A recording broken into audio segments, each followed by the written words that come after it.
están? Muy buenas noches. Yo soy Esdras Chabot y esto es Dinero y Poder. Del 17 al 21 de noviembre se realizará en nuestro país la quinta ronda de renegociación del Tratado de Libre Comercio de América del Norte. Los temas más espinosos son las propuestas del señor Trump, la reducción de su déficit comercial con México y Canadá, la cláusula de revisión del tratado cada 5 años y aumentar las reglas de origen del sector automotriz. Nos acompaña aquí en el estudio de Dinero y Poder Manuel Herrera Vega, presidente de la Confederación de Cámaras Industriales Concamín. Manuel, buenas noches, gracias por estar aquí con nosotros. Mauricio González, Ernesto Cervera, ¿cómo están? Buenas noches. Bueno, Manuel, ahí está una nueva ronda de negociaciones después de que pues en las anteriores el gobierno norteamericano puso pues prácticamente lo que ellos suponen tiene que ser una renegociación que pues atenta abiertamente contra el libre comercio y en donde el margen de maniobra es limitado. ¿Por dónde irá esto? Pues mira, sin duda una quinta ronda, pues donde ya la complejidad llegó a su límite, digamos, más grande. Sin duda, pues muchos retos. Hemos escuchado las manifestaciones del gobierno de Estados Unidos con algunas propuestas que simple y sencillamente son intransitables en términos de cómo atentan contra la competitividad, contra la certidumbre para las inversiones. Y en ese sentido, pues vamos en un escenario complejo. Nosotros seguimos optimistas en que podemos construir una modernización del TLC que sea un ganar-ganar para las tres naciones. La región de América del Norte es una región altamente competitiva. Hoy deberíamos de estar pensando en fortalecer ese potencial que tenemos como región de América del Norte. Y creo que México se ha, digamos, comportado con mucha firmeza, con mucha responsabilidad, con mucho compromiso en esta negociación, con mucha dignidad también diría yo.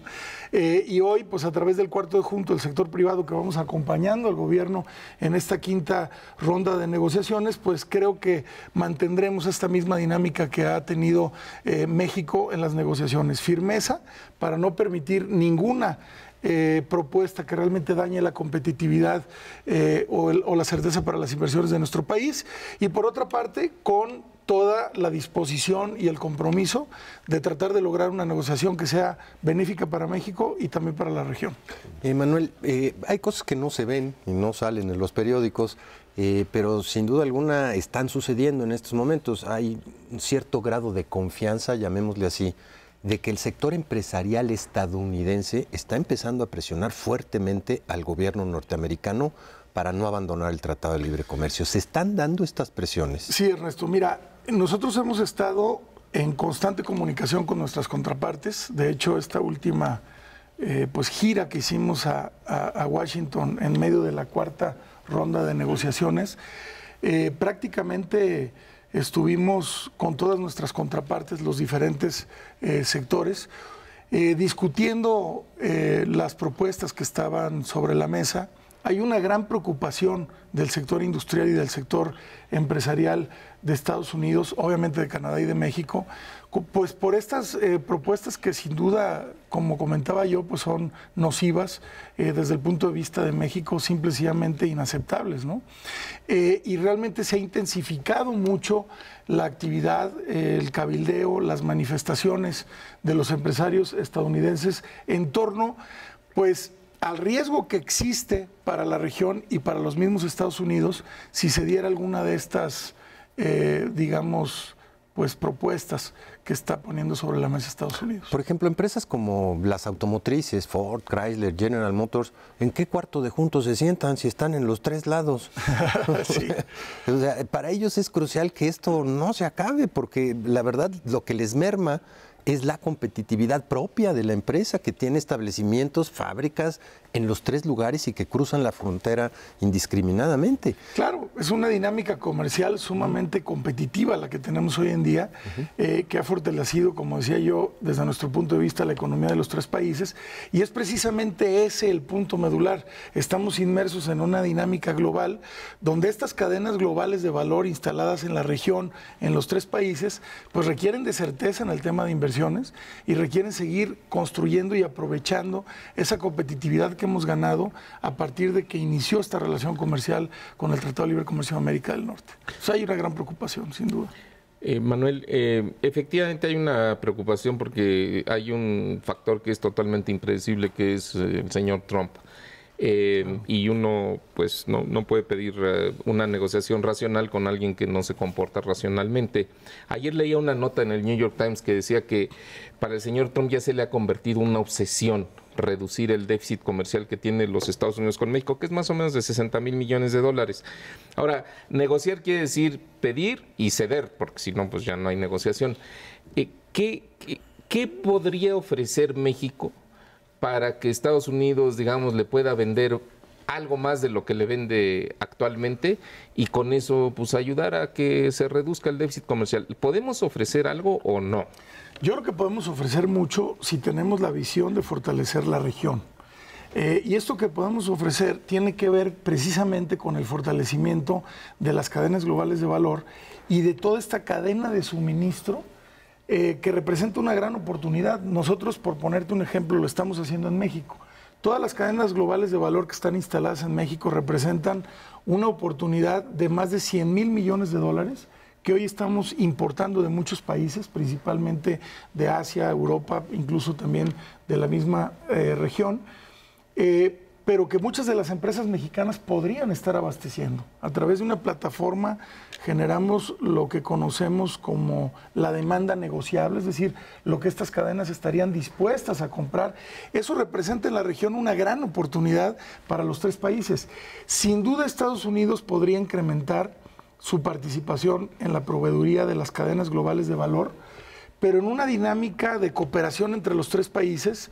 Y sin duda, pues tenemos que reconocer que el déficit no es un tema que se pueda establecer en un tratado, ni que se pueda establecer por decreto. Es un tema que obedece a una dinámica comercial y a muchos factores. Entonces yo creo que como país, claro que podemos ofrecer nuevas oportunidades para la industria estadounidense, y creo que lo reconoce Estados Unidos, lo sabe, pero además las mismas empresas norteamericanas reconocen el gran valor y el potencial que le ha dado México. Es decir, en el caso específico que ha sido uno de los sectores, pues digamos, de mayor preocupación de Estados Unidos, que es el manufacturero y específicamente el sector automotriz, pues ahí están las manifestaciones del sector automotriz norteamericano diciendo: a nosotros nos ha ayudado muchísimo el TLC y queremos seguir fortaleciendo el Tratado de Libre Comercio de América del Norte y seguir incrementando esta cooperación. Entonces yo creo que ahí, en el fortalecimiento de estas cadenas globales de valor, en el encadenamiento productivo con una visión de región, sin duda podemos tener muy buenos resultados. Ahora bien, Estados Unidos está muy preocupado por el déficit con México, a propósito del Tratado de Libre Comercio, pero el déficit que tiene Estados Unidos con China es muchísimo más grande. 6 veces más grande. 6 veces más grande. Entonces, también hay que entender, desde nuestra óptica, que luego, pues desde la visión empresarial, luego es difícil un poco entender esta dinámica, pero esto atiende a un posicionamiento también político del presidente de Estados Unidos, que le está hablando a un segmento de su electorado, que sin duda, pues, hizo una promesa de campaña que hoy está tratando de cumplir y que hoy, pues el escenario ya puso sobre la mesa que las propuestas que están haciendo atentan contra los principios de los últimos 200 años de Estados Unidos, que es la libertad. No puedes tú poner posiciones que salgan de las reglas, incluso de la OMC, y que atenten contra la libertad de los empresarios de decidir dónde invertir, cómo invertir, y sobre todo de esta dinámica de libre comercio, pues que nos ha incrustado en el entorno global y nos ha permitido ser más competitivos también. Demagogia y populismo, bueno, verdaderamente terribles en una economía como la norteamericana. Manuel, cada vez lo verbalizan más ustedes, los empresarios, los propios funcionarios mexicanos, que hay una probabilidad cada vez más elevada de que no se negocie. Y aquí viene pues la otra parte que todo el mundo está preocupado. ¿Cuál es el plan B, si es que existe? ¿Nos vamos a diversificar? ¿Es suficiente? ¿Nos vamos a la OMC? ¿Ya lo discutieron ustedes con las autoridades del gobierno? ¿Qué es el plan B? Sí, lo estamos trabajando de la mano con el sector gubernamental y cada uno de los sectores al interior estamos trabajando en cuál debería de ser el plan B. El peor escenario para México sería una mala negociación, es decir, una negociación que tuviera algunas de estas propuestas que son nocivas para la competitividad de la economía. Después de ahí, el segundo peor escenario es que el Tratado de Libre Comercio se terminara. Y en ese escenario tampoco sería una catástrofe para México, es decir, más del 80% de los productos que exportamos a Estados Unidos tendrían un arancel por debajo del 5%, la mayoría por debajo del 3%.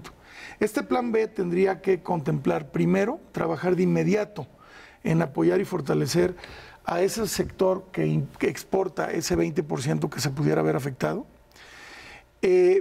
Por otra parte, tendríamos de manera inmediata también que generar un marco institucional que nos permita mantener la dinámica de apertura comercial que ha tenido México y que nos ha permitido ir creciendo como país, porque realmente la dinámica comercial, pues de alguna manera se ha normado a través del Tratado de Libre Comercio de América del Norte. Es como, digamos, el eje rector de la política comercial internacional de México. Aunque haya otros 30 y tantos tratados de libre comercio. Aunque haya otros 30 y tantos tratados, básicamente siendo pues la base exportadora de México, el Tratado de Libre Comercio, ha marcado la pauta. Sin TLC tendríamos rápido que poner sobre la mesa las reglas del juego para evitar distorsiones. En inversión extranjera, sobre todo. Exactamente, ¿no? En inversión extranjera, en todo lo que tiene que ver con la política comercial, pues manteniéndonos en una ruta competitiva que México pues ha demostrado en los últimos años.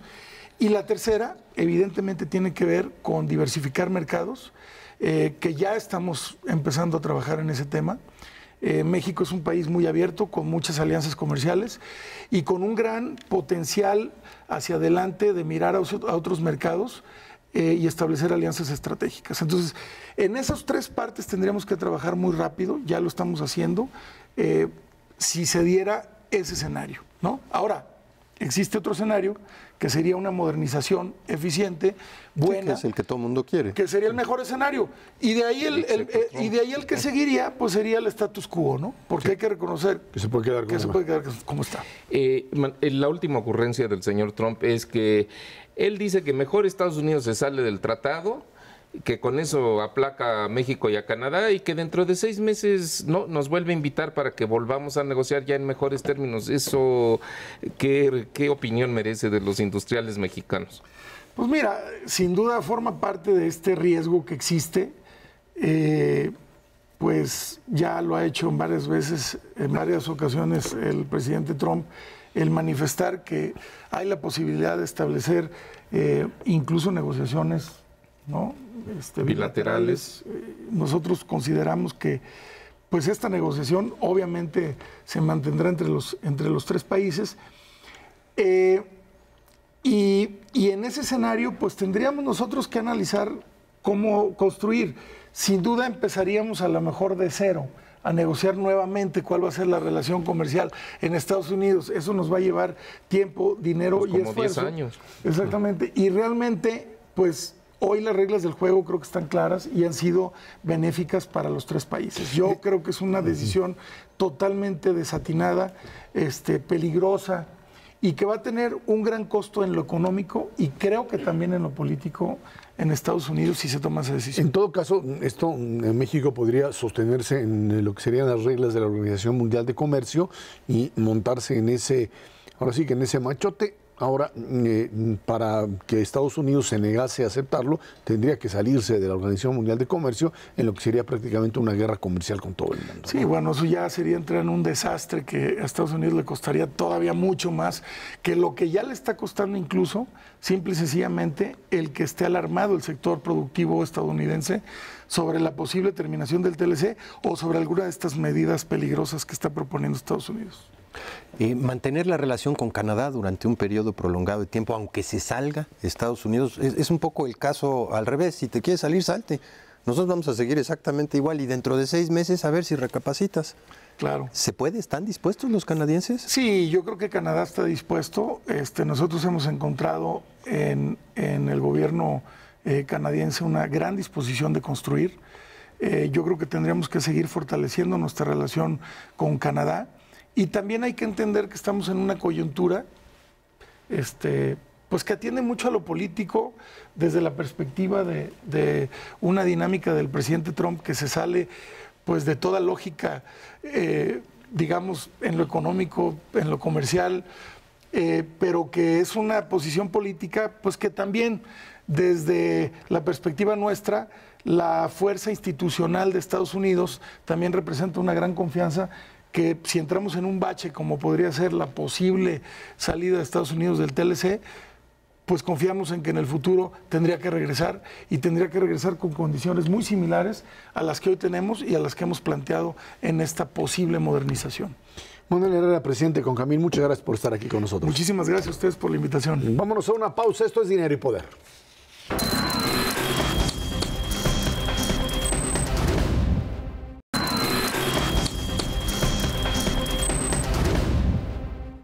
El cese de Santiago Nieto como fiscal especial para la atención de delitos electorales tiene a la clase política dividida.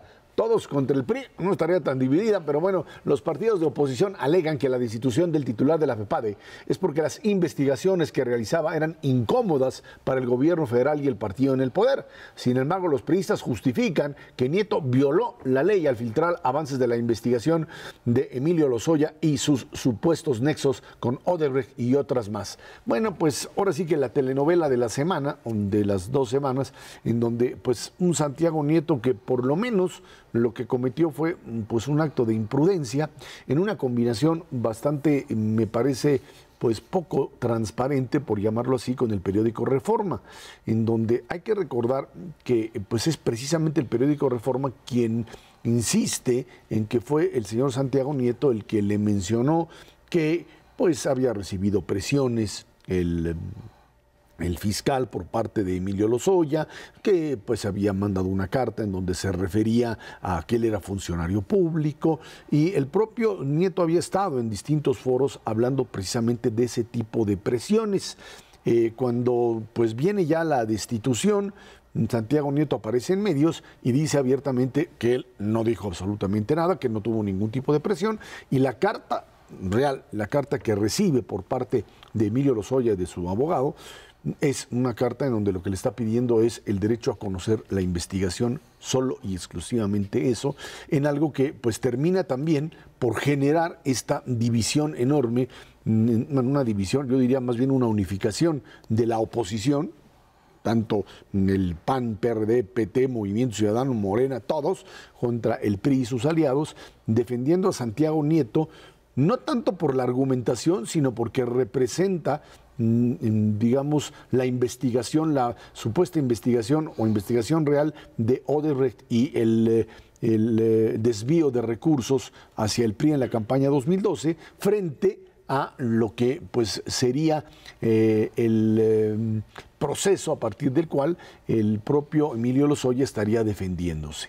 Ahí están atorados y ahora pues lo que quieren es básicamente llegar al Senado y en el Senado de la República encontrar una salida supuestamente negociada que le permita, por supuesto, sacar a Nieto y continuar la investigación. Dice la propia secretaria de la función que dice que pues ella ya tenía las cartas listas para meter a la cárcel o para sancionar administrativamente a Odebrecht. Hay que recordar que esta empresa no le ha pasado nada. Ha destituido ahorita, ¿no? Gobiernos, ha metido... Bueno, creo que ha pagado multas en algunos países, pero multas, fuera de dinero no nada, le ha pasado nada. Le ha costado cabezas a muchos presidentes y acusaciones a muchos otros más, y Odebrecht ha salido tranquilita. Bueno, el director sí estuvo en la cárcel un rato. Pero bueno, hasta ahí nada más. En esto estamos, en medio además de lo que muchos llaman pues una imprudencia por parte también del gobierno federal de destituirlo cuando el proceso electoral ya comenzó, ¿no? Pues mira, más que novela, telenovela, es una tragicomedia y uno de los primeros dañados es esta flagrante evidencia que tenemos un sistema judicial que no funciona para estos casos específicos, que a nadie deja contento y en donde siguen permanentemente dudas de todo tipo. Si es culpa del señor Santiago Nieto, si es culpa del PRI, si es culpa... No tenemos absolutamente certeza de nada. Esa es una tragicomedia terrible para el país. ¿Qué viene hacia adelante? Pues ya lo decidirán los senadores. Hay consecuencias políticas importantes a favor y en contra de diferentes segmentos de la política, especialmente con miras hacia el 2018. Hay hasta quien se atreve a decir que pues esto es totalmente a propósito para romper con el debido proceso de la propia investigación. Y echar abajo la investigación. Y echar abajo la investigación, lo cual sería verdaderamente terrible y dejaría pues una mancha ahí frente a un proceso electoral importante. Y tiene además consecuencias políticas importantes para un frente que se había mermado en términos de su consolidación política ante la salida de Margarita y que hoy vuelve a tomar cierto tipo de importancia frente a unirse ante un evento de esta naturaleza en el marco del Senado. Habrá que ver cómo resuelve el Senado esta parte. Ya no quedan dudas específicas de que si la votación tiene que ser abierta o cerrada. Se haga como se haga, de todas maneras se va a saber quién votó a favor y quién votó en contra. El problema de fondo es resolver al mismo tiempo esta parte de si se restituye o no en un cajón, vis a vis en el otro cajón, cómo se resuelve la investigación y el debido proceso en una cosa que es importantísima para el país, que es la investigación en sí misma de todo este fraude con la empresa Odebrecht de Brasil. Perdón, yo difiero un poco de Ernesto. Yo pienso que el Senado no tiene que resolver absolutamente nada. Yo creo que sí hay cosas que están muy claras. Está muy claro que este señor Santiago Nieto, que entiendo que es doctor en Derecho, pues tiene claro que no debe de revelar la información de un caso y de un expediente que está en curso. Y sabe que si lo hace, eso iba a tener las consecuencias que está teniendo ahora. Entonces, a mí me parece que lo que quiere hacer este señor, en parte, es hacer al Senado cómplice de una violación al Estado de Derecho. O sea, la ley dice que no puedes revelar información. Entiendo también que podría haber inclusive hasta un castigo para Nieto, o sea, que el gobierno podría proceder contra él. No creo que lo vaya a hacer después de este escándalo, pero en fin.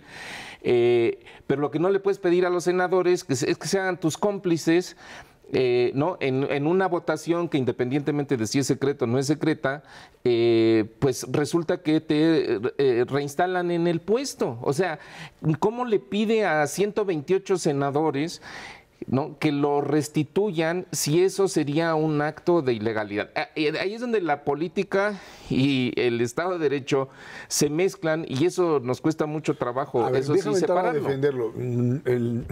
Él dice, señores, yo no divulgué ningún tipo de información con respecto al proceso. Yo solamente... Está grabado en el Reforma. Pues sí, eso es lo que dice Reforma. Lo que él dice es que a Reforma y presenta un audio en donde lo único que le dice a Reforma es que le presentaron determinado tipo de una carta y en donde él lo que menciona al reportero de Reforma es nada más que pues está ahí la carta que le está mandando el abogado y que no le puede dar más detalles. Eso es lo que dice Santiago Nieto. Hoy Reforma dice... Pues que saquen la grabación. Bueno, aquí el punto que me parece importante es, yo no sé, de hecho él dio una conferencia en la UNAM unos días antes en donde precisamente hablaba sobre estos otros temas de la presión y de lo que él consideraba eran actos indebidos y temas de impunidad, etcétera, etcétera. A mí lo que me sorprende es, a ver, si Reforma publicó cosas que el señor no dijo, ¿por qué, que pudo haber sucedido por un interés del diario, por qué el señor Santiago Nieto no salió al mismo día a decir, o al día siguiente a decir, oye, señor, yo no dije eso? Bueno, pero si tiene la grabación, pues que le exhiba. Eso se lo preguntó al periodista Joaquín López Dóriga en su noticiero de radio, y la respuesta del propio Santiago Nieto fue, es que esto de andarse metiendo a enfrentarse con los medios es muy peligroso. Y entonces lo que hizo fue mandar a alguien pues para decirle a Reforma que no había dicho lo que había dicho. Es obvio que aquí se trata de alguien que a mí me parece comete pues errores gravísimos, que tiene que ver también con, yo no sé si estrategias propias de lo que tú dices, no sé si de cancelar la investigación o de manifestarse como tal. Hoy José Walden me publica en Reforma un artículo extraordinario que habla de que pues, esto es un tema de pirómanos, en donde entre el gobierno federal y el propio Santiago lo que quieren hacer es terminar, y el Senado quieren terminar por quemar pues, prácticamente pues todo el sistema electoral como tal, en donde lo que me queda a mí muy claro es que el tema protagónico de Santiago Nieto termina por convertir esto en una situación imposible de definir, en el sentido de qué quería cada parte, porque aquí hay un fiscal que difunde información, medios que lo mueven de distinta manera y finalmente una decisión fulminante de deshacerlo cuando el proceso electoral está echado a andar y en donde por supuesto hoy ya no hay salidas porque si lo restituyes se vuelve mal porque se va a volver un fiscal que lo van a ver como el que va a vengarse de priistas y verdes porque son los que lo querían sacar, y si lo destituyen y nombran otro, entonces ese otro va a servir a los intereses del Pero es que ese es el punto, Ezra. ¿Con qué sigamos el argumento? Vamos a suponer que los senadores lo restituyen en el puesto. ¿Con qué confianza? Así es. ¿No? Bajo la sospecha de que es un tipo protagónico que no es imparcial, sino que hay veces que toma partido y abiertamente y públicamente. ¿Con qué confianza lo restituyes con el proceso electoral, los procesos electorales que vamos a tener el año entrante? O sea, es verdaderamente de locos. A mí me parece que no puede ser, por más protagónico que sea, todos estos detalles no se te pueden haber pasado por alto. Entonces, yo pienso que aquí hay alguna intención de fondo, no, de quién es el más perjudicado, sin duda el gobierno y el presidente Peña Nieto, porque ya se generó la sospecha de que bueno, sí, el gobierno y el PRI, porque la sospecha de que de que lo hiciste para echar abajo todo el proceso, para encubrir la investigación sobre Odebrecht. Ahora el problema es, nombras a otro nuevo fiscal. ¿Quién, dónde, a qué figura sacas que tenga hoy el consenso de todos los grupos políticos para fungir como fiscal? Si no puedes nombrar un fiscal desde hace cuántos años, imagínate para las próximas elecciones, te metes en un berenjenal verdaderamente terrible del que no se van a poner de acuerdo ni en broma, como están dadas las circunstancias. Esto es definitivamente una crisis institucional en medio de un proceso electoral echado a andar y en donde pues ahora sí que creo que hay una enorme cantidad de culpables y a ver quién es el encargado de tratar de apagar el fuego. Por lo pronto, el incendio está en su máxima dimensión. Vámonos a una pausa y de regreso platicamos con usted. Economía mexicana sigue caminando despacito, pero camina. Esto es Dinero y Poder.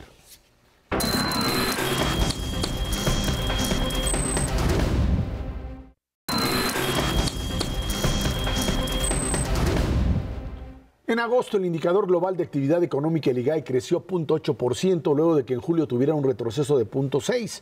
De acuerdo con cifras desestacionalizadas del INEGI, la recuperación estuvo impulsada por el crecimiento de las actividades terciarias, o sea, los servicios que avanzan 1%, las secundarias o industriales como manufacturas crecen 0.3%. En la comparación anual, la actividad económica medida por el propio IGAE crece 2.2% en agosto de este año frente al mismo periodo 2016. Y empieza a caminar lentito la economía. Se empieza a desacelerar, esa, igual que sorprendió en el primer semestre del año la evolución del consumo, a pesar del golpe brutal en términos inflacionarios sobre los salarios reales, ya en el segundo semestre sí se empieza a notar una desaceleración importante del consumo privado. Por el lado de la actividad de comercio, pues ya estamos en tasas de crecimiento anualizadas en ventas al menudeo en agosto, prácticamente en 0% de crecimiento, sin duda alguna compensado por lo que estamos viendo en materia de exportaciones, que pues, se ha constituido como motor de crecimiento durante los primeros 8 meses del año. A final de cuentas, regionalmente todavía hay estados de la República que están enfocados básicamente a la manufactura, que están creciendo a tasas muy superiores a este 2.2%, combinado pues con el desastre que seguimos teniendo en términos precisamente manufactureros y de producción industrial, especialmente la minería, Tamaulipas, Veracruz, Tabasco, Campeche, que tienen tasas de crecimiento muy negativas por el desastre que traemos todavía en términos de la producción de petróleo y petrolíferos de Pemex. Sí, evidentemente hay una recomposición del crecimiento del segundo semestre versus el primero. Las propias pronósticos de crecimiento para la economía mexicana, después de haber crecido muy bien en el primer semestre del año, son bastante regulares en el segundo semestre para dar un crecimiento pues por ahí del 2.2, 2.1% promedio en el año. Eso quiere decir que en el tercer tercer y cuarto trimestre estaremos creciendo, sin duda alguna, por abajo de este 2% que estamos observando en el margen. Sí hay factores que nos pueden decir todavía se mantiene esta dinámica de crecimiento y que en el año tendremos crecimiento positivo, pero esta desaceleración está sin duda alguna ahora permeando a este componente que había sido el motor de crecimiento, que fue el consumo privado.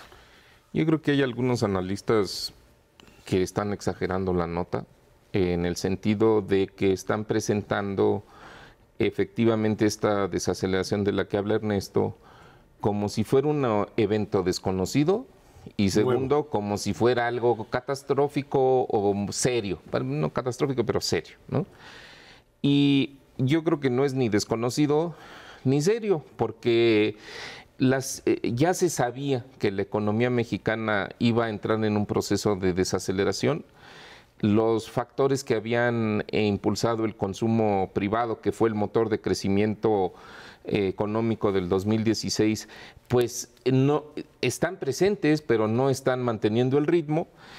Y efectivamente el hecho de que la inflación esté por encima del crecimiento de los salarios, pues le resta poder de compra a los hogares mexicanos y entonces ahí tienes un elemento que no permite que las personas compren la misma cantidad de bienes y servicios o al mismo ritmo al que lo venían haciendo antes. Ahora, sin embargo, yo creo que las cifras están marcando algunas cosas extrañas.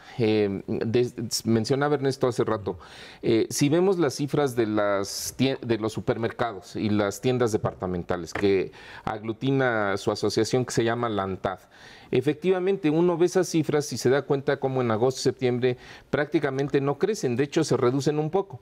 Si uno ve las cifras que reporta el INEGI al día de ayer del comercio al mes de agosto, tienes un crecimiento de 4% en lo que es comercio a menudeo.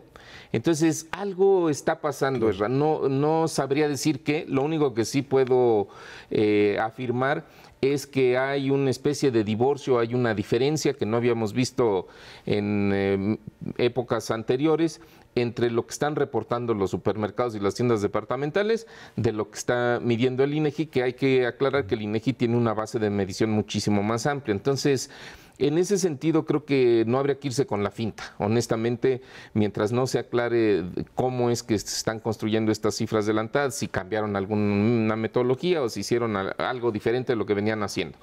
Por otro lado, todo apunta a que aún con esta desaceleración, como lo mencionaba Ernesto hace unos momentos, la economía mexicana va a crecer al 2.2%. O sea, por eso digo, ahí no hay ninguna sorpresa. Entonces, el resultado va a ser más o menos el esperado.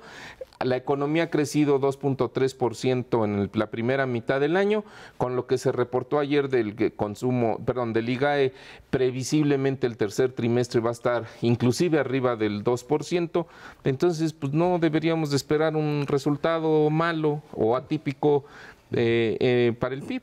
Hay otro elemento adicional que no está cooperando, que es la inversión. Hablamos del consumo, hablamos de las exportaciones, pero la inversión desde hace un buen rato, no de este 2017, sino desde mediados de 2016 simplemente no está jalando. Hay condiciones de incertidumbre que hacen que los inversionistas nacionales y extranjeros pues simplemente estén deteniendo la inversión todavía, están en un proceso de esperar a ver pues cuál es el resultado del Tratado de Libre Comercio, cómo se va a mover esta parte inflacionaria, cómo se van a mover las tasas de interés y cómo va a estar el escenario político para el 2018 para detonar pues esta tasa de crecimiento de la inversión que hoy por hoy sigue siendo prácticamente cero.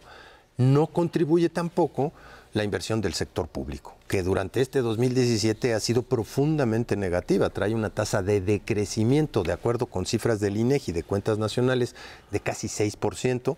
Si uno ve las estadísticas de finanzas públicas que produce la propia Secretaría de Hacienda, trae menos 18% de crecimiento en la inversión directa del sector público, y pues esta combinación de muy negativo en el sector público, prácticamente cero en el sector privado nacional y extranjero, pues te da un componente adicional de crecimiento que, si bien no pesa mucho en el corto plazo, tiene mucho impacto hacia el crecimiento prospectivo del país. Ahora, está el otro elemento que también aparece ahora, que es el tema de inflación. que está ahí como una problemática importante. No cede, o sea, baja mínimamente de 6.35 a 6.3 en la primera quincena de octubre. Nada. Es preocupante porque además las presiones sobre incrementos salariales van a estar allí, va a ser muy difícil que sectores obreros estén diciendo, pues aceptamos aumentos salariales por debajo de 6%, y esto, pues a lo mejor ya en enero es cierto, porque pues ya descuentas inflación, se te vaya a bajar a 4.5, pero yo no sé si esto te va a aguantar para que tú puedas negociar incrementos salariales de ese nivel. Mira, efectivamente, la inflación no está cediendo, está bajando, pero muy poquito. Vamos a decir que se está quedando arriba del nivel del 6%, y ese es un nivel alto. El límite de tolerancia del Banco de México es 4%, entonces sin duda que estamos arriba de eso. Parte es culpa del aumento del precio de la gasolina, pero eso vale más o menos como un punto porcentual, un poquito más que eso. O sea que de todas maneras, si no hubiera habido gasolinazo, la inflación estaría arriba del 4%, entonces a todas luces está relativamente alta. Yo creo que ahí las autoridades, digamos, con el propósito de tranquilizar, ¿no?, sobre el tema, la verdad es que se vieron demasiado optimistas. Hubo algunas declaraciones del gobernador Carstens hace ya varios meses de que la inflación iba a bajar. Él hablaba de que podía ser 3%, pero pues nunca dijo cuándo, y entonces eso pues genera una expectativa, si tú anuncias algo así, de que podrá ser algo inmediato, y como no está sucediendo, entonces ahora la gente se preocupa, ¿no? Entonces por eso ahí creo que hubo un error de cálculo. La inflación, si uno revisa las estimaciones de diversos analistas, el que más te guste, bancos, casas de bolsa, organizaciones inclusive externas a México, te darás cuenta de que la inflación no va a bajar de manera significativa en lo que resta del año. La inflación tendrá un descenso, un escalón fuerte en enero del año entrante. Vamos a ver cuando se reporte la primera quincena de enero, todo el mes, que la inflación se va a ubicar en 4.5%, y ahí todo el mundo va a decir, ¿y ahora qué pasó? Pues si estábamos cerca del 6, ¿por qué se bajó tan rápido? Y ese es esencialmente un efecto aritmético, en la medida en que no haya gasolinazo en enero del año entrante, que esperemos que ese sea el caso. Pues estás comparando contra una base donde sí hubo un aumento de precios por el incremento de la gasolina, y entonces ya la inflación ópticamente te va a bajar 4.5, que entonces ya no está tan mal, Ezra. El peligro, creo yo, es el tema de los salarios, que además está de moda. Porque los salarios empezaron, los de mercado, a subir alrededor del 4.1, 4.2% en enero, febrero, marzo de este año, y las últimas revisiones de salarios están arriba del 5.3%. Entonces, si los salarios se quedan, empiezan el año entrante con aumentos del 5% o más, ahí sí va a estar muy difícil que la inflación pueda bajar al 4%, como es la estimación de la mayoría de los analistas. Y ahí le va a tocar su primera prueba de fuego al nuevo gobernador del Banco Central, porque el único instrumento que tendría para modular esa situación pues serían las tasas de interés. Y subir las tasas, estrenarte en el Banco de México, subir las tasas de interés, pues no es precisamente la mejor manera de iniciar, ¿no? Y hay un problema de fondo sobre lo que menciona Mauricio y que mencionas tú, Ezra, es que los obreros tienden a ver la inflación hacia atrás. Pues sí. Oye, ¿cómo vas a aumentar el salario si subió 6? Si subió 6%, un poquito por arriba de eso. Y los empresarios y el gobierno para adelante. Te dice, sí, pero si yo te aumento el 5, vas a tener un punto de inflación los siguientes 12 meses. Y las organizaciones sindicales dicen, no, restitúyeme el poder adquisitivo que ya perdí, porque hay una pérdida de salario real. Es correcto, y que se refleja precisamente en la evolución del consumo, sobre todo en estos últimos meses. Yo te diría, eso no se puede resolver con ningún instrumento de política monetaria. En antaño, cuando sí teníamos inflaciones verdaderamente brutales, superiores al 100%, tuvimos que realizar un pacto específico para congelar precios y salarios. Eso no ha estado vigente en la economía mexicana durante los últimos años. Y esta parte de contaminación de bienes a servicios todavía no se da. La inflación, digamos, lo subyacente de bienes está arribita del 5%, pero la de servicios todavía está por abajo del 3%, controlable.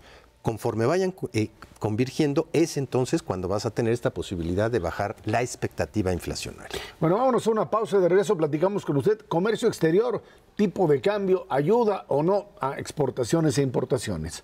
Esto es Dinero y Poder.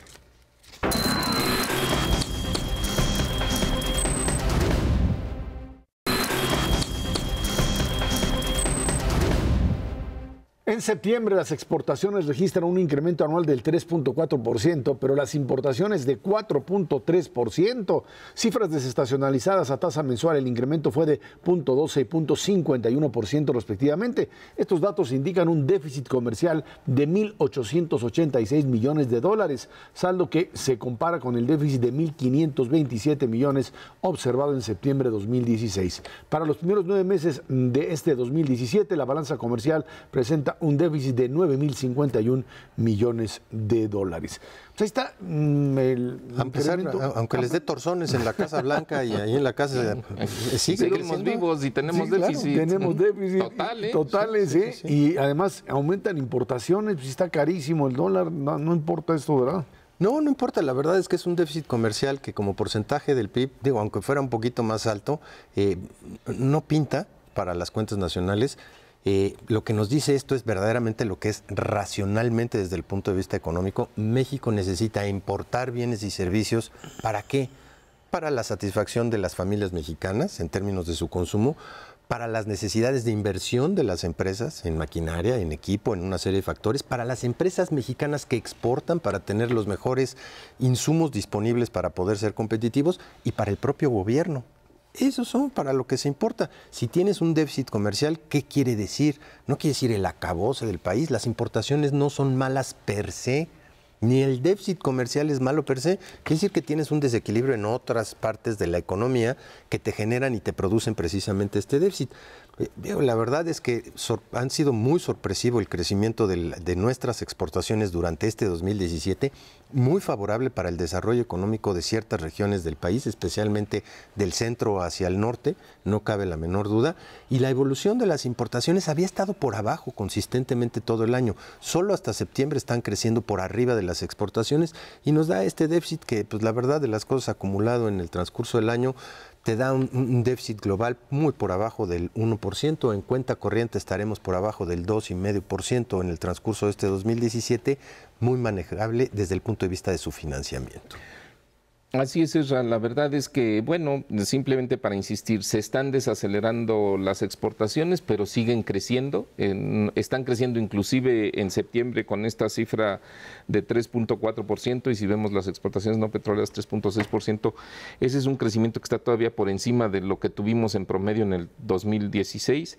Aquí está una prueba clarísima, muy fehaciente, de que en la medida en la que Estados Unidos y bueno, más bien su presidente y sus colaboradores sigan siendo agresivos en las declaraciones respecto al Tratado de Libre Comercio, el tipo de cambio se debilita y el resultado que vemos es que ese debilitamiento cambiario contribuye a que las exportaciones no petroleras vayan creciendo 9% en los primeros 9 meses del año. Entonces, porque los productos mexicanos, cuando con un peso débil, pues salen más baratos para los compradores extranjeros. Entonces ahí pues ya les debería de haber caído el 20%, cosa que no ha sucedido, pero algún día será. Dentro de 3 años. No es que no se den cuenta, es que no lo quieren aceptar, que ese es otro tipo, no están en otro nivel de la discusión. Quisiera enfocarme, por supuesto que coincido con Ernesto en que pues, el déficit comercial como tal no es un indicador de malestar económico, al revés.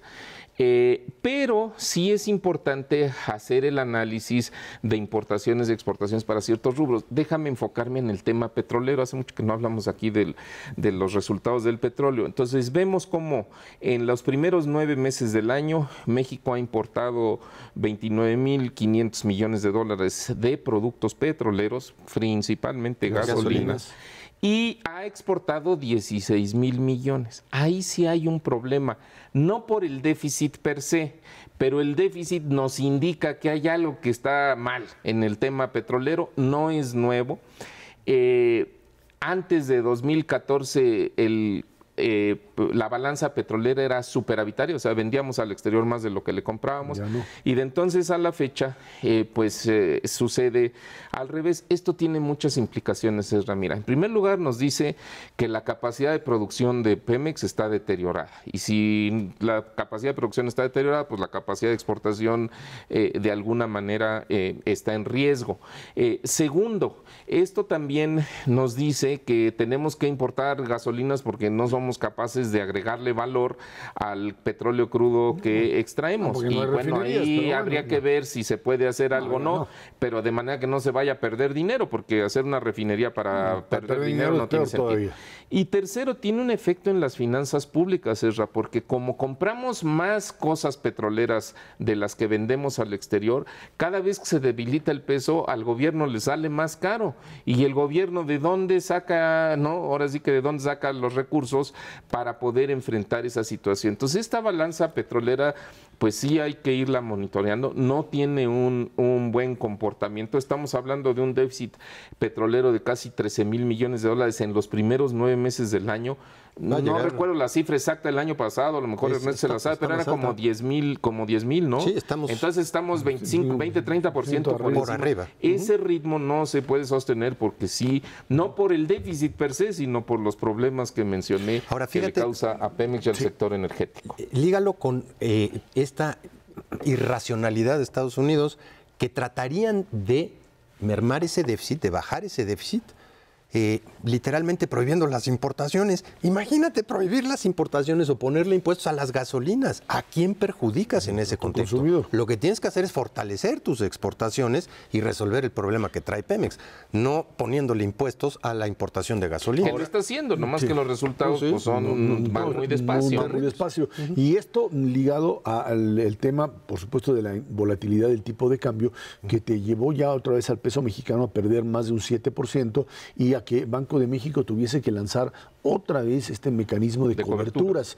que son más que nada pues comprar seguros para tratar de estabilizar el tipo de cambio más o menos en los niveles de 19, ya se le había ido a 19.25, 19.30, lo que ya le parecía demasiado peligroso a Banco de México. Consiguen con las coberturas al día de hoy mantenerse en los 19.05, 19.07, que todavía es un tipo de cambio que puede añadirle un poquito más, ahora sí que de gasolina al tema de la inflación, por ejemplo, y a la presión de las tasas de interés. Efectivamente, por eso la autoridad lo cuida. Más añádele que pues el nombramiento o no de Janet Yellen en la Reserva Federal, que dicen que ya no y que se van a ir por otras figuras que son bastante difíciles de entender en la lógica de la Reserva Federal. Sí.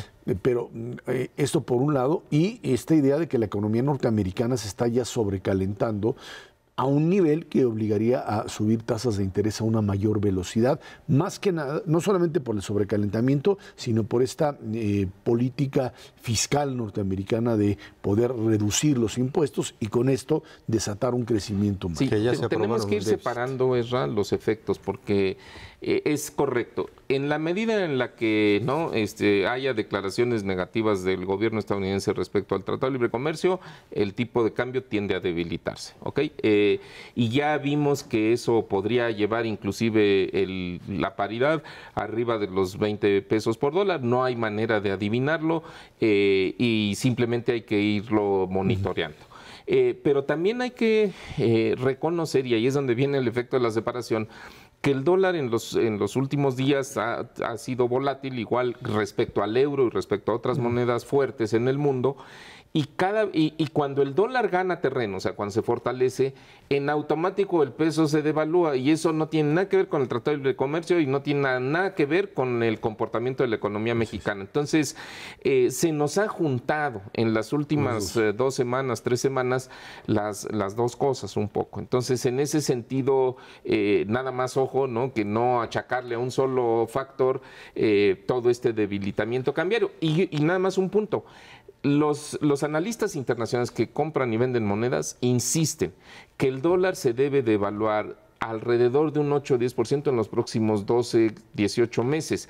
Si eso sucede, el peso podría regresar y mejorar y fortalecerse. Pero para eso tendrías necesariamente que también tener en México toda una perspectiva de control de inflación, que sí, no claro, la tienes. por supuesto. Tendrías también que entrar en una dinámica de subir tasas de interés, que es algo que están altas. Y que las vas a tener que subir en diciembre o en enero, independientemente de lo que haga la Reserva Federal. Si también el tema inflación no te cede, ahí es donde estás metido también en otro problema mucho más complicado. Ganaste un colchón, no cabe la menor duda en aumentar tus tasas de interés más rápido. Podrías no aumentarla, aunque la aumente la tasa de la Reserva Federal, pero la incertidumbre que traes en términos políticos para el 2018 sí te dice que va a ser muy difícil que bajen las tasas de interés. Pero la autoridad, hay que reconocerlo, ha actuado a veces con retraso, ¿no? En la reacción con las tasas de interés, pero lo ha hecho en el sentido correcto. Entonces, bueno, pues y lo mismo en la parte fiscal, ¿no? Les costó muchísimo trabajo tomar la decisión, se amarraron el cinturón y le han bajado un poco al gasto, bueno, no un poco, de manera importante al gasto público.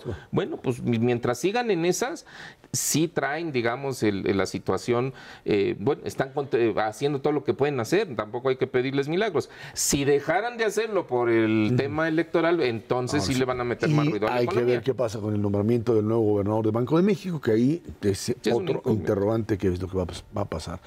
Mauricio González, Ernesto Cervera, muchísimas gracias por estar aquí con nosotros. Gracias a usted que nos ve y nos escucha todos los jueves a las 10 de la noche, Dinero y Poder. Estamos en la radio Noticias MBS en el 102.5 del FM de lunes a viernes de 5 a 7 de la noche. Por nuestra parte, muchísimas gracias y muy buenas noches.